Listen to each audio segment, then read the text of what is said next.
मानव जन्म सफल हुआ, मानव जन्म सफल हुआ, जो सूझा निज रूप।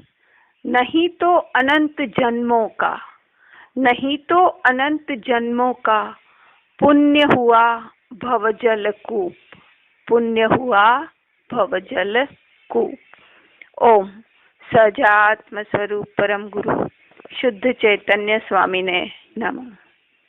स्वानुभूति दर्शन में आगे बढ़ते हुए आत्मार्थी बंधु प्रश्न कर रहे हैं कि वो ज्ञान पद परमार्थ है जो पाए जीव मुक्ति लहे, इसमें क्या कहा है? उसका समाधान कर रहे हैं। जो ज्ञान के भेद है उन्हें ग्रहण न करके एक ज्ञान मात्र ज्ञायक को ग्रहण करना कि मैं ज्ञायक ही हूँ, ज्ञायक ज्ञायक ज्ञायक देव ही हूँ। सूर्य के प्रकाश की किरणें जो हीनाधिकता से युद्ध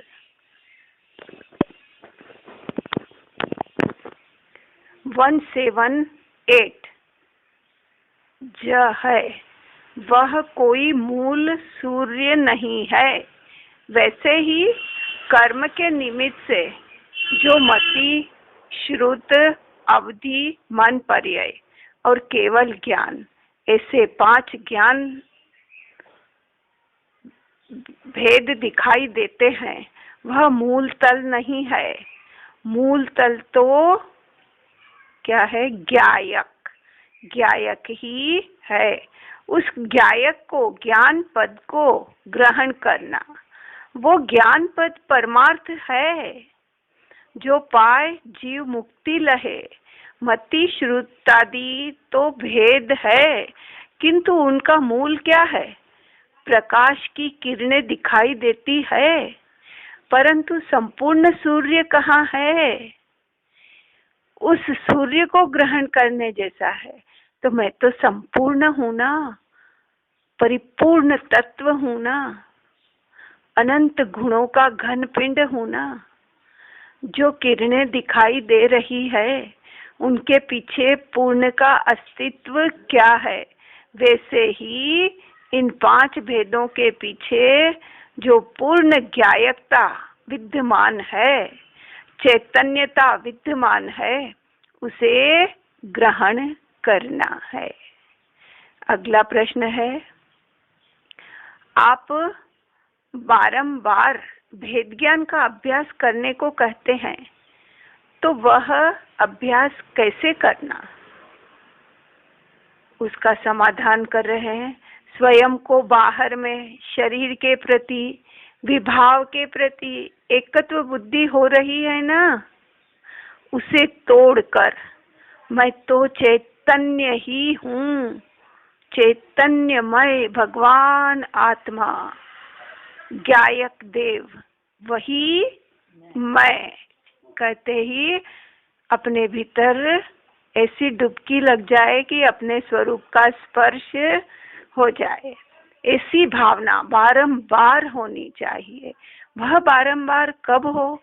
कि जब इतनी अंतर से लगन लगी हो और लगन में अगन लगी हो, जरूरत लगी हो, तब अनादि की पर में एकत्व बुद्धि है, उसे तोड़कर बारंबार मैं चैतन्य हूँ, मैं चैतन्य हूँ, ऐसा प्रारंभ में विकल्प रूप से होता है, किंतु जब सहज धारा चले तब यथार्थ परिणमन होता है। परंतु तब तक भावना रूप विकल्प होता है।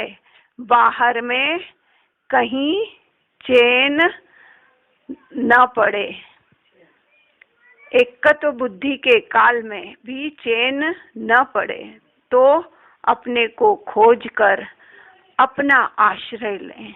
कोई आश्रय नहीं है इस संसार में, किसी की भी शरण नहीं है, सिर्फ स्वयं का, यानी अपनी आत्मा का आश्रय लें, वही सच्चा आश्रय है।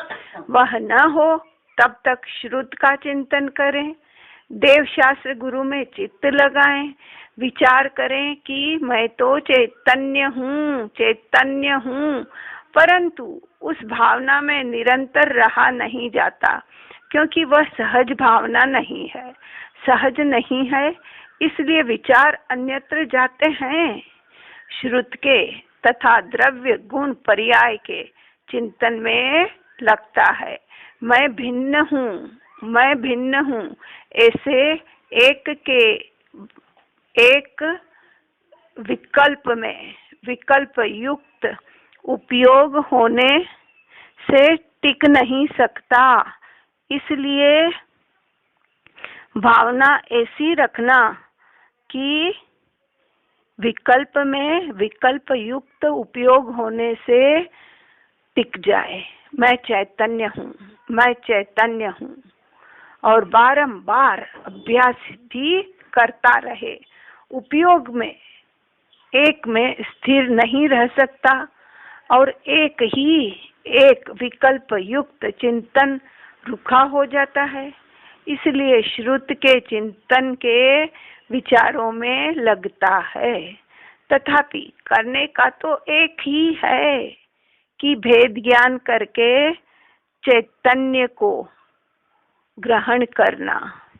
मेरा स्वभाव विकल्पों से भिन्न है, ये मेरा स्वरूप नहीं है, ये विचार, ये विकल्प, ये मेरा स्वरूप नहीं है।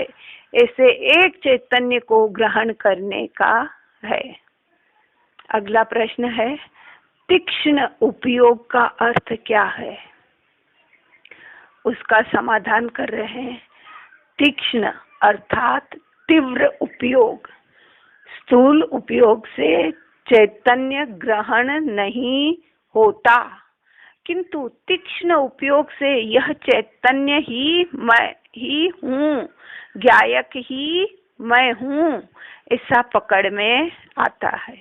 अनेक विकल्प आए, परंतु उनमें जानने वाला वही मैं हूँ, ऐसा तीक्ष्ण उपयोग करके चैतन्य की प्रतीति करें, उसका आश्रय लें, उसमें दृढ़ता करें, तो वह पकड़ में आता ही आता है। उपयोग को तीक्ष्ण एवं सूक्ष्म करके अपने स्वभाव को ग्रहण करने का है। अगला प्रश्न है, यथार्थ रुचि का क्या लक्षण है? वह कृपा करके समझाएं। समाधान कर रहे हैं। यथार्थ रुचि, तीक्ष्ण रुचि, उग्र रुचि हो तो बारंबार स्वसन्मुख पुरुषार्थ चलता है।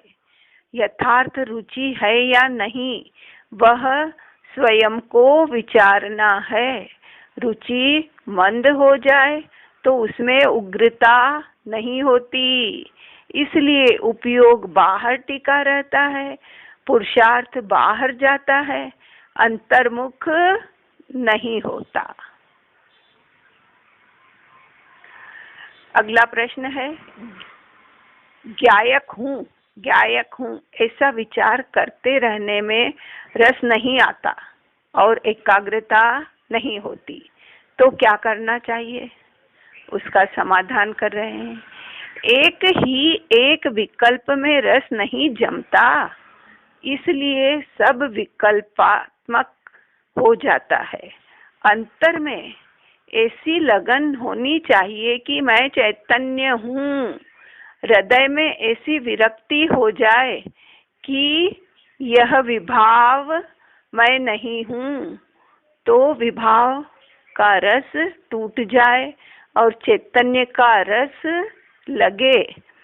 बारंबार विकल्प करे तो वह रटने जैसा हो जाता है, परंतु अंतर में रस पूर्वक मैं चैतन्य हूँ, मैं चैतन्य ही हूँ, चैतन्य चिदानंदमय आत्मा वही मैं हूँ, ऐसी अपनी महिमा और रस आना चाहिए, ऐसा रस लगना चाहिए कि फिर वहां से हटना मुश्किल पड़े।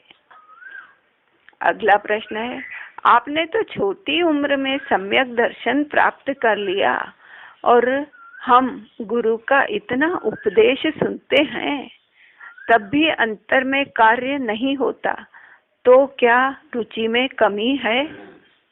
उसका समाधान कर रहे हैं, पुरुषार्थ करना वह अपने हाथ में है।